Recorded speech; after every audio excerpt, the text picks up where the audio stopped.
Good afternoon, and thanks for joining us today. I'm Carlos Phillips, Greenville Chamber President and CEO. We host these Community Matters discussions every week to connect you with local, state, and national leaders.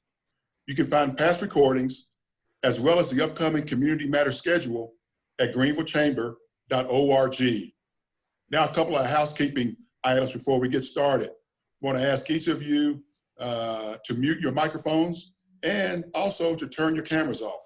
And then finally, we love it when our attendees engage with the Community Matters program. So please submit your questions through the chat feature, which I think you'll find at the bottom of your screen. Before we get started this afternoon, I'd like to take a moment to thank Spectrum Reach for their generous sponsorship of this program. Spectrum Reach provides scalable TV and digital advertising and marketing solutions that can help to grow a business by reaching the right customers through data, innovation, and creative, all of which are driven by insightful research to understand consumer behavior. You may know that Spectrum Reach was just voted America's most trusted media partner by the Myers Report 2020. And as such, Spectrum Reach is committed to deliver on promises to provide insights, resources, and custom solutions.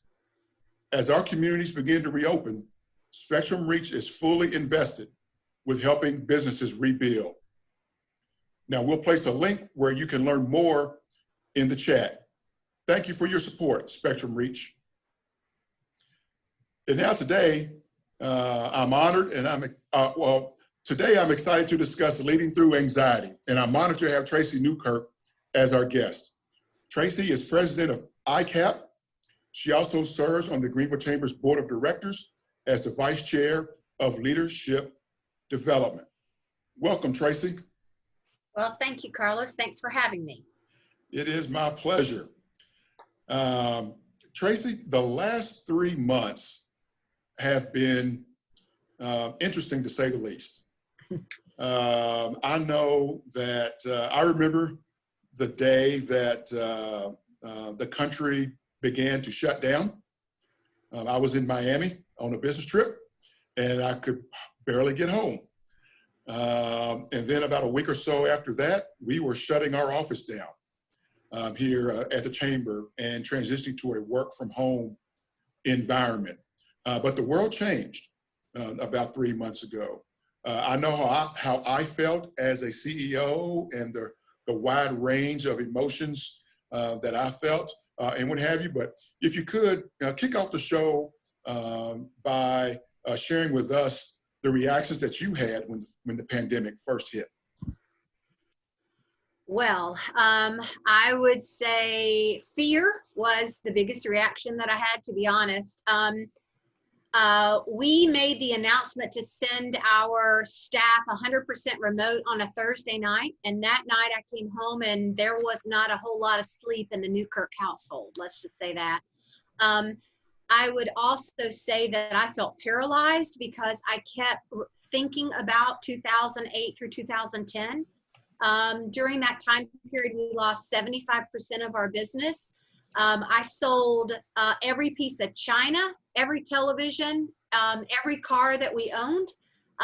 Barry and I did to try and stay afloat. So to say I was frightened is probably an understatement.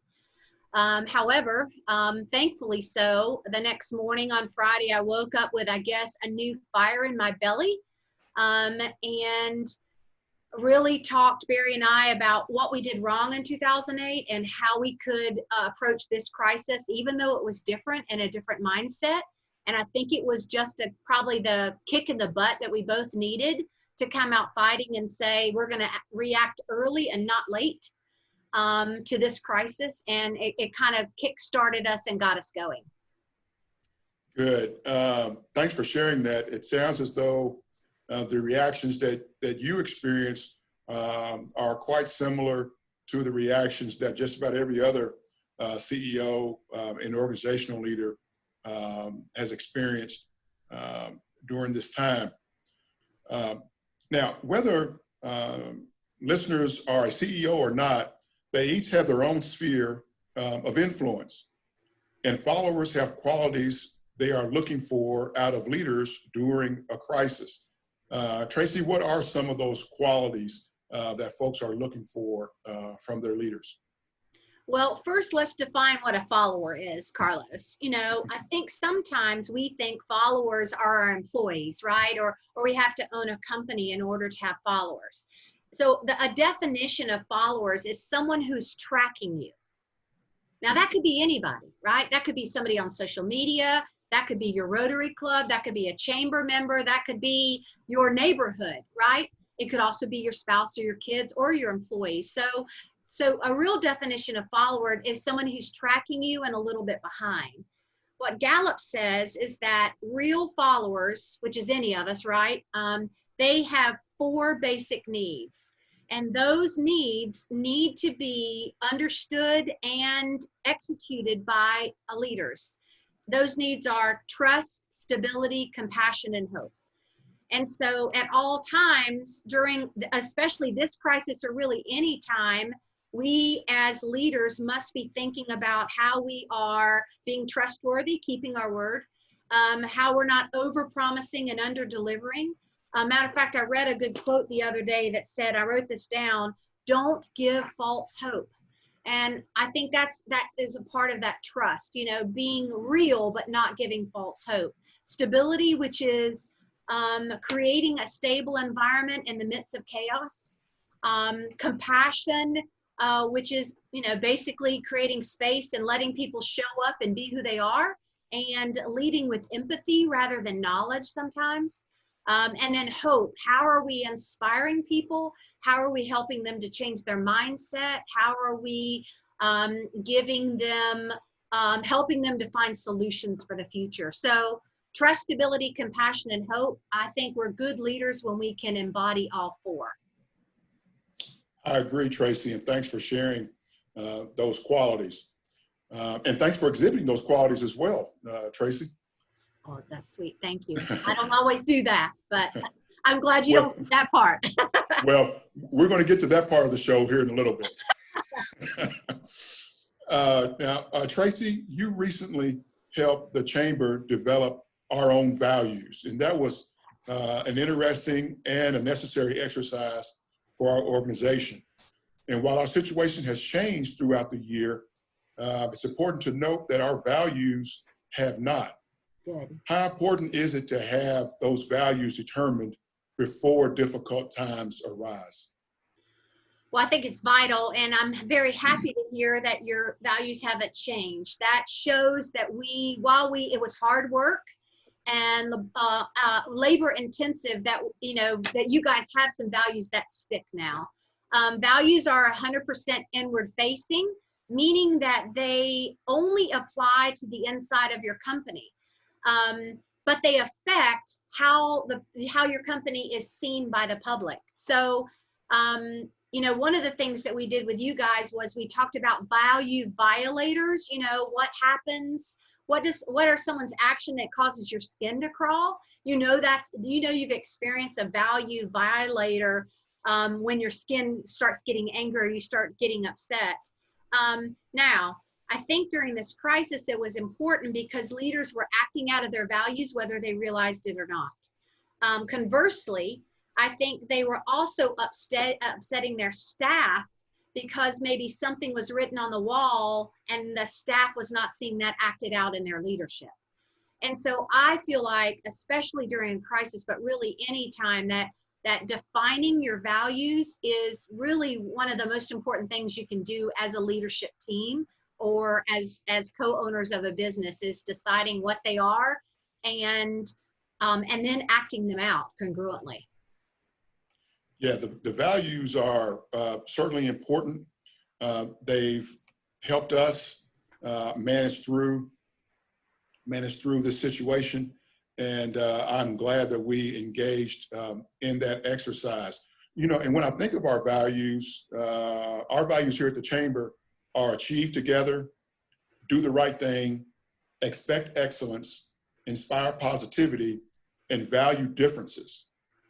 And I've been amazed at how our team has exhibited these values throughout this pandemic and how it's not only kept them focused, but it's helped to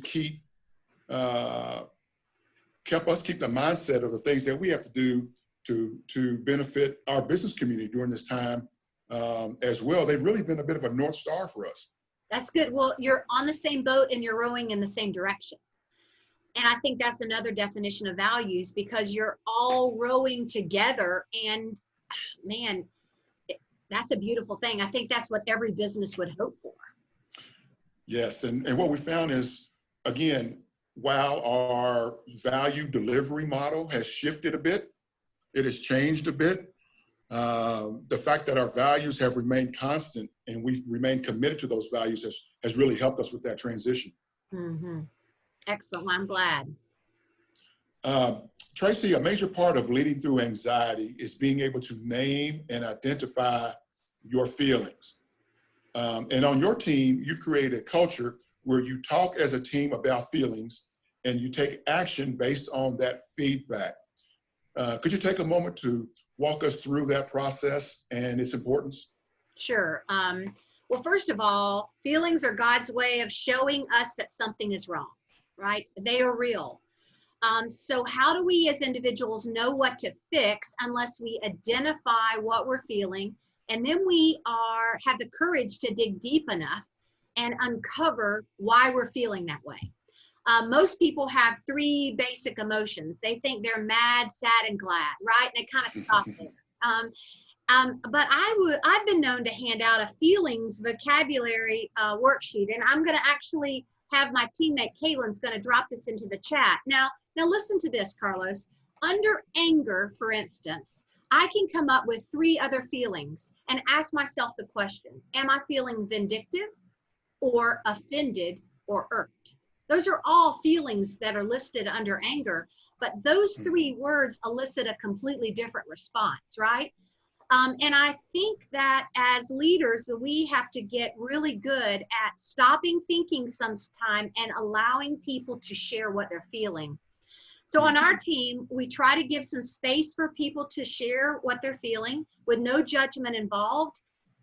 We did a trial run where we sent everybody remote, and then we brought them back in after 2 weeks, and we asked this question: give me 1 word about how you're feeling. And we got all kinds of words, right?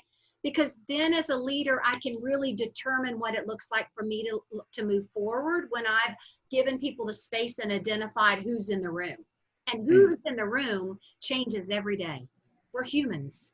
Our emotions right now are like this. And so every time we come back together, tell me how you're feeling, giving me 1 word, because someone might have felt one way one day and a completely different way the next day.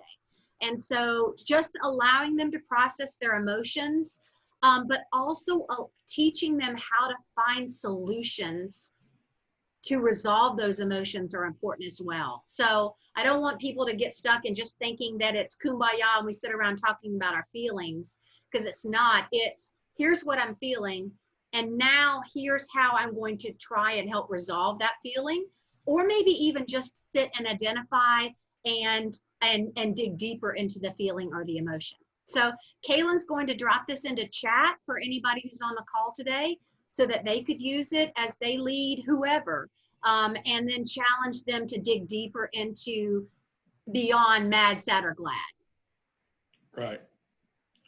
Right. Thanks for sharing that. I hope the attendees find value in that.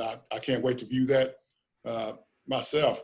You know, over the past 3 months, I've had a wide range of feelings, as we say. And I've tried to only let my team see experience those positive feelings and what have you. And I've tried to keep those that I may view as negative, more negative to myself, and try to deal with those myself.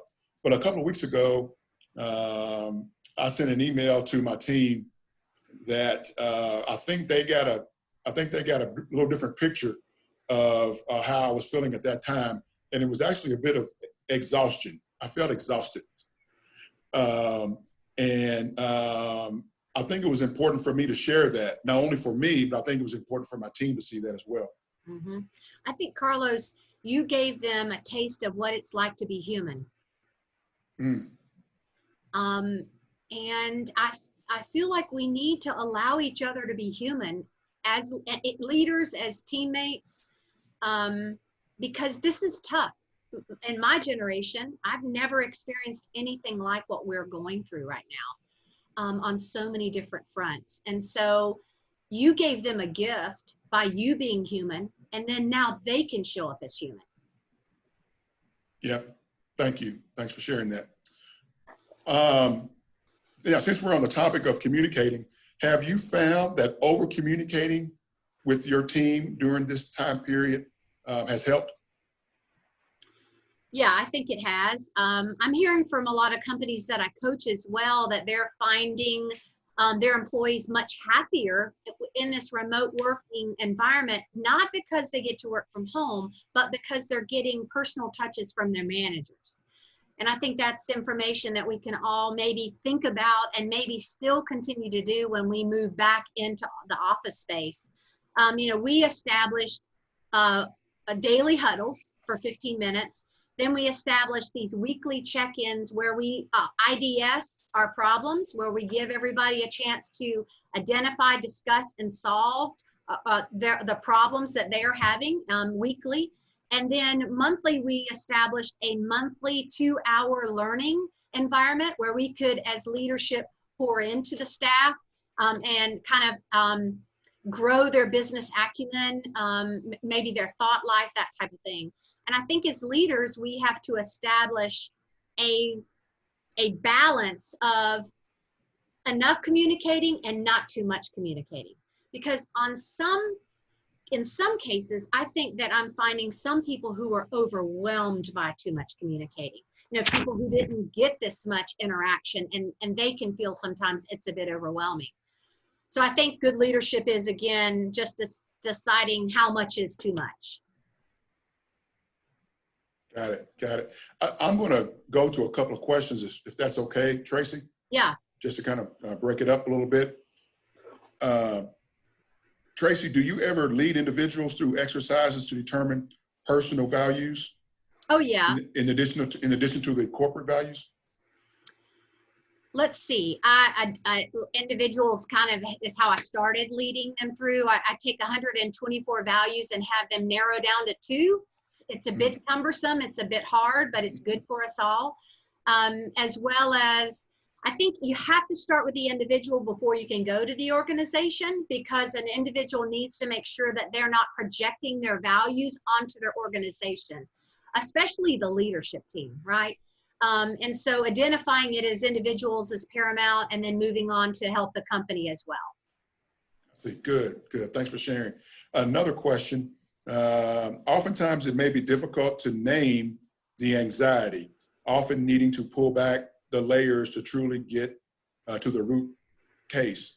Do you have suggestions for individuals where they can process this for themselves? And that may be the chart that you shared. It's definitely in the feelings chart for sure. I also have, I think, this chart that I will also share. Let me get the name of that because I don't want to mess up that name. So there's a Kubler-Ross change curve, Carlos, that I think helps with anxiety and helps with us and processing where we're at, but also where our teammates are, and understanding that we all feel shock, denial, anger, bargaining, depression, testing, and acceptance. And I think as we process the fact that we're feeling anxious, sometimes just that knowledge will help us move out of that downward spiral that people often feel when they're anxious. I certainly feel it as well. I also would say that doing the next thing when you're anxious, one thing, sometimes will help get you out of the downward spiral. I think sometimes we try to fix a huge problem, and instead it might just be clean the kitchen, or it might be go on a walk.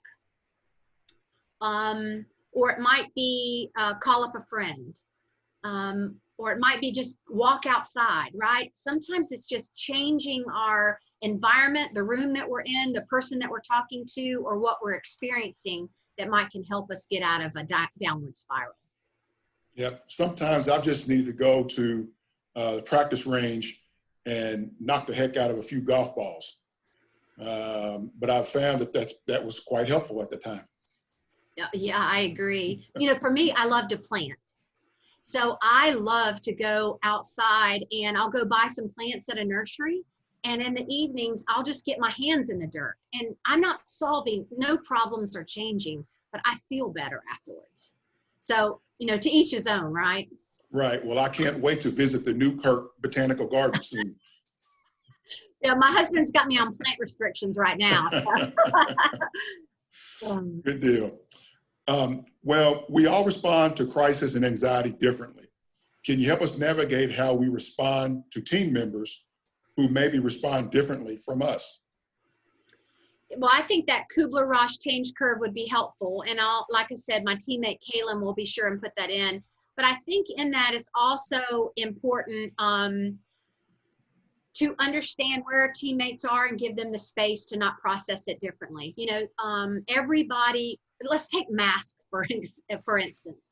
You've got two sides of the coin about masks. And not having your identity so caught up in the fact that someone disagrees with you about whether to wear a mask or whether not to wear a mask, right? Mm-hmm. And giving them the space to say, hey, I'm giving you the space to process that in your own way and in your own time. I feel like as a society, sometimes we've stopped being curious about others, and instead we just want alignment. Align with me around my beliefs, and then we can be friends, rather than, hey, explain to me why you are so adamant about not wearing a mask, right? And just be curious instead. And I think that can help us show up in a more empathetic way to our teammates, rather than just demanding alignment. All right, excellent point. Excellent point. Now, there are some on today's Community Matters who may be searching for us to transition to a more lighter side of the conversation. So we're going to transition to the subject or the topic of hope for a moment. In finding hope, I've heard you say during this time, you look for the loopholes. What are the loopholes? Yes, let's be honest, there's always loopholes. And part of looking for loopholes creates hope with people. So again, it's about that mindset shift. So I can't eat at a restaurant, but I can order takeout. That's a loophole. I have to stay 6 feet away from people, but that doesn't mean that I should isolate myself. Mm-hmm. I found a loophole that I drive up to my parents' driveway and they come out and sit in camp chairs and we sit there and have an hour visit with one another. So, I think a loophole is helpful to get us out of the mindset of what we can't do and yet look at what we can do. For instance, I don't know about you, but I've had tons of vacations, right, getting canceled, but I can rent a boat. I can go out on the lake. I can go on a hike. And so I think the loophole is really the mindset shift that says, I'm not going to concentrate on the can'ts, but I'm going to find the loophole in the situation and figure out the can'ts. And I feel like that helps us all to be more hopeful. And I also feel like hope really gives us that serotonin that we need. And I think we all could use a little infusion of serotonin right now. And so looking for loopholes in life or in your circumstance or in your business or in your relationships might be helpful. All right. Now, Traci, I didn't have the opportunity to Google serotonin. What is serotonin? Serotonin is that good drug that your body releases when it's happy. Okay. And it gives you energy, it gives you a boost. And I feel like all the social media usage for all of us maybe is releasing cortisol, which is actually a stress hormone. And you can tell that I've had lots of stress because I have this problem with my middle, right? And so that cortisone tends to live and right in someone's middle section. So I think what we want is serotonin, and what we want to try to stay away from is the cortisol. Thank you for that explanation. Little chemistry that you probably didn't want. Was not expecting that on today's call, but it was very helpful. As we're looking to lead and grow, especially during times of anxiety, one thing we can do is look to aspirational leaders, right? Well, yes. And I want to thank you, Carlos, you and the Chamber. You guys were some of those aspirational leaders that I was looking towards as a business owner. So like from the bottom of my heart, I want to thank you for getting out in front of us and giving us some thoughtful leadership. We needed that. Another inspirational leader that I was really looking after was Mayor Andrew Cuomo in New York. Man, he did a great job in the way he was communicating with his city. And I found that really inspirational as even a business owner to look at what he was doing and how he was communicating. A recent kind of inspirational leader for me is Keisha Lance Bottoms, the mayor of Atlanta.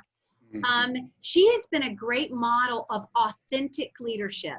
And I don't know if you've seen a breakdown of her speech that she gave, but she did a brilliant job of transitioning from I. She said, I can't protect you. That was that stability, right? There was a little compassion in there too. And she transitioned to we will overcome. We are better than this. And that transitioning, that I and that we were both important in her speech, but that we at the end really brought hope, because she put herself to say, we together as a collective body will rise above, and we collective are better than this. So that inspiration from people right now, I think for all of us is important to learn from, because there are some people that are really thriving. No, I agree. And thank you for sharing that. I do recall that speech from Atlanta's mayor. I think it was related to a recent shooting that took place, and then the resulting protest as well. And that was clearly a defining moment for her, and I think it really helped the Atlanta community. It still helps the Atlanta community get through the situation that we're in right now. So Traci, if you can leave us with a couple of leadership takeaways that you've learned during the pandemic that can help us out, what would those leadership takeaways be? Let's see. Well, I think there's a couple here that I'd love to share. And this first one's tough, Carlos, but I just want to be vulnerable and maybe a little authentic about it. One, coaching without permission is abuse. Not everyone wants to grow or be challenged during a crisis. And my empathy is more valuable right now than my knowledge. And I had to learn that one the hard way. So not everybody wants to be coached and needs to be coached right now. The second is that heritage is what happened to me, and legacy is what I leave others. I cannot control who my parents are, what city I was born in. I cannot control a lot about my past, but I can control my legacy. And I need to be considering that as a leader of people will forget what I've said, but they will never forget how I made them feel. And I can control that during a crisis. And probably my last one is, as a leader, I need to get small so that others can get big. And what I mean by that, it is important to allow my people to solve their own problems. I've got to work as a leader on asking great questions so that my people can come up with the solutions to their own problems. And if I constantly answer everything for them, I'm not growing leaders. I'm keeping them small and I'm making me big. And so right now during this crisis, I've really been working on growing leaders and helping them to solve their own problems. Yeah, that's wonderful. That's wonderful. One of the things that I've learned during this crisis, which I didn't necessarily learn it, but it was certainly reinforced, is that I have a team. I'm blessed with a team. They can actually solve their own problems. I don't have to be the answer for everything. I don't have to come to the table with solutions for everything. Very capable team. And that really helps ease and calm some of my concerns, some of my anxieties, is feeling confident that I've got a team that can handle their business. Mm-hmm. And that's what we want, right? It is. It is. All right. Traci, we like to end our Community Matters programs with a message of hope. There's so much that's been going on over these past 3 months that we found these messages of hope to be quite valuable and inspirational. If you had a message of hope right now for folks on the call and for the millions of folks throughout the world who will check out today's Community Matters via YouTube, what would that message of hope be? Oh, let's see. Well, Viktor Frankl has a quote that says, "Between stimulus and response, there is a space. And in that space is our power to choose our response." And so I guess I would leave hope to say we have a choice of how we respond. We cannot choose what's happening to us at all. But we can choose how we are responding, how we are treating people, how we are making them feel, and maybe even just how we're listening. And I think if we can latch onto that and do a great job with that we will all come out of this pandemic, this crisis, this everything that we're experiencing right now, better people because of it. Good. Thanks for sharing that, Traci. Well, that concludes our show for the day. But before we go, I want to thank again our sponsor, Spectrum Reach. Don't forget that you can learn more at the link that we placed in the chat. Traci, thank you again for sharing your knowledge and your expertise with us today. It was great having you on today's show. Thank you, Carlos. And thank you for all that you're doing to support small business.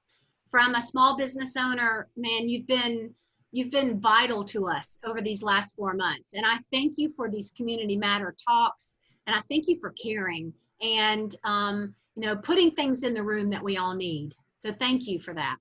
Well, Traci, again, thank you. We so appreciate your leadership as well. I want to thank the attendees. Thank you for joining today's Community Matters. A recording will be shared on the Greenville Chamber's website and sent to attendees along with a survey. So when you get that survey, please complete it. It does help inform our decisions and our path forward. Don't forget that this is part of an ongoing series. Next Tuesday, Chris Stone with Visit Greenville SC will share a tourism update, how the pandemic is impacting Greenville and what the Visit Greenville SC team is working on these days. So again, Traci, thank you. Thank you to our attendees. Hope everyone enjoys the rest of their week. Thank you, Carlos. Have a great day, everyone.